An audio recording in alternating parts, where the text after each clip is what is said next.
mistakes that buyers make. Mistake number 1, skipping the pre-approval process. Skipping the pre-approval process. Imagine finding the home of your dreams and putting a bid on it, falling in love with it, only to realize that you're unable to qualify to purchase it. Getting a pre-approval is not only critical to you understanding your budget and financing, but it also makes your offer stronger. Oftentimes, realtors won't even suggest that you go out looking until this step has been complete and you fully understand your buying power. Mistake number 2, overlooking additional cost. There's more to your mortgage than just the principal and interest. You also have homeowners insurance and property taxes. Also factored into your qualification process is the HOA fees that are assigned to your section of the community. Once you're a homeowner, there are also additional costs that can be incurred.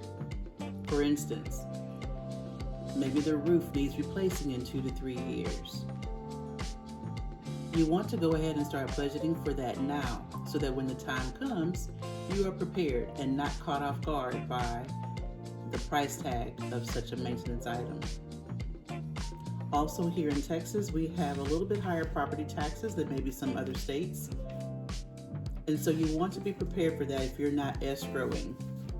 And escrow just means that the tax allotment is part of your monthly mortgage payment.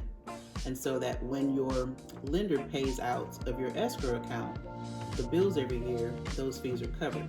But if you do what's called a non-escrow type of mortgage, where you are responsible when that bill comes every year, you want to be prepared.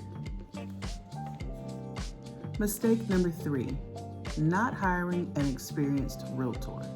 Not hiring an experienced realtor.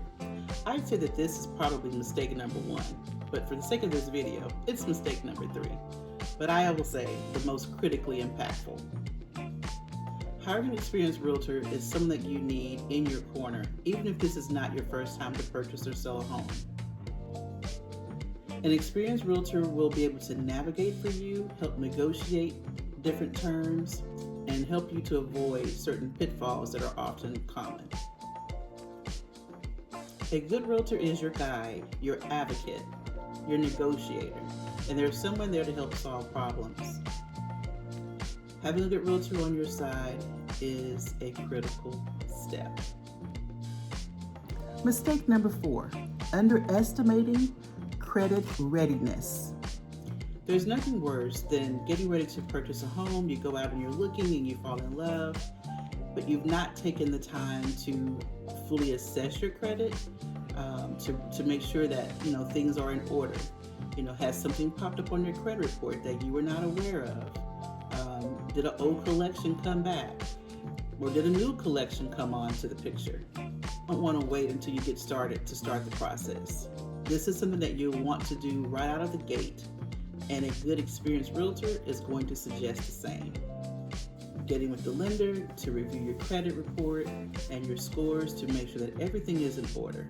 Because if it's going to take some time to either pay down some things or to write the bureaus to have something erroneously removed, that can take time.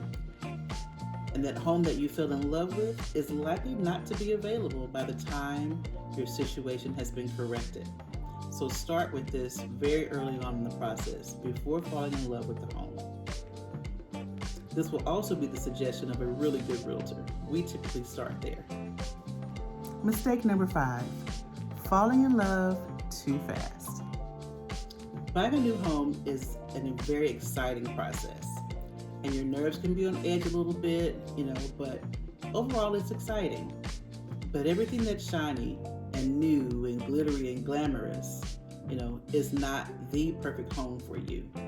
There are lots of things to consider. For instance, where does your family, socialize the most? Where do the children need to go to school or your church? How far is the commute from your job or your school? Do you need to have, medical facilities within a certain distance?